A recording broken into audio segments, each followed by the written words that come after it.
Everyone has an opinion. Sometimes we meet people who share every single thought in their mind. Other times, people are just completely quiet. Now, continue listening to really unfold for yourself what we're losing in those conversations.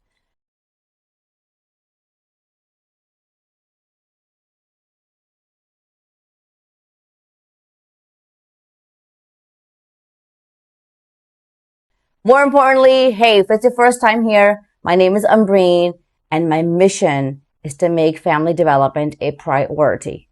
Let's dive into talking about you, the center of your life, right? Are you like Barbara who has positive, uplifting thoughts? Or are you more like a Debbie who really thinks negatively about yourself? You see, the way you perceive yourself can be either a way of liberating yourself and stepping into freedom, self-expression, or it can kind of shut you off in a cocoon. I myself have been in both places. I was my biggest critic and my biggest champion. And what I realized in this is the way I perceive myself is the way that the world perceives me.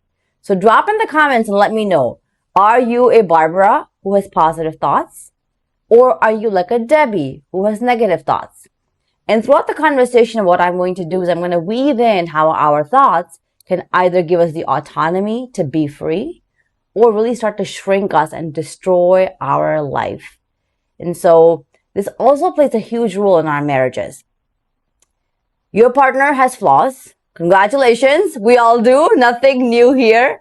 And oftentimes when we attach something, like let's say your husband he's just in a really stressful place. And the way that he copes with stress is he completely shuts down, stops talking.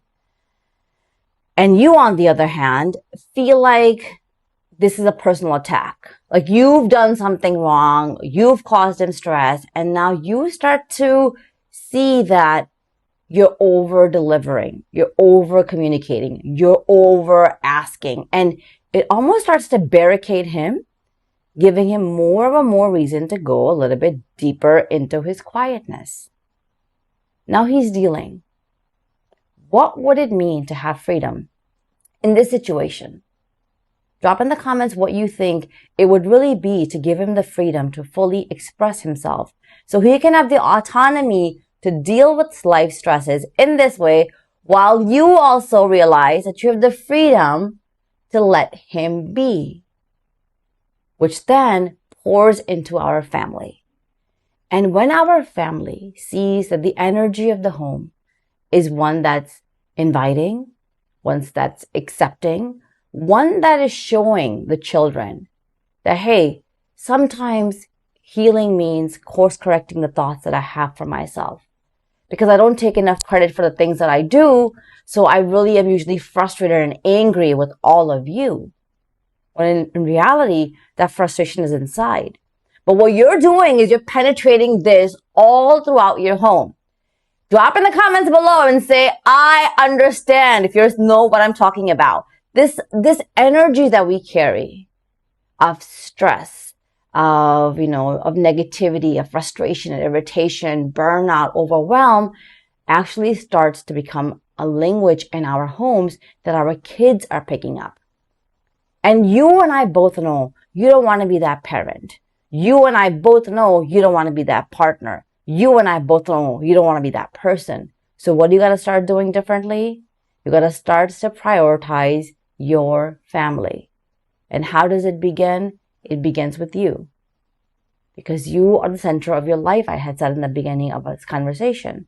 And that's still very true.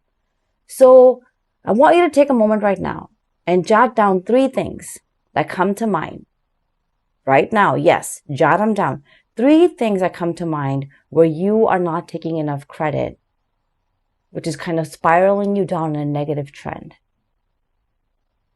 When you become your own champion, when you see your greatness, when you see all that you do to keep the harmony of the home, to keep yourself collected and calm, to deliver the best version of yourself every single day, your family begins to notice. Now, if this far you are resonating with this conversation, what I would really love for you to do is I would love for you to join our free community.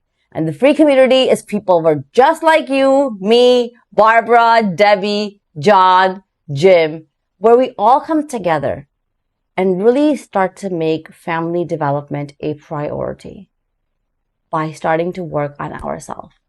So I pray this message served you. Until next time, sending you a ton of Ambereen and a whole lot of goodness. Bye now.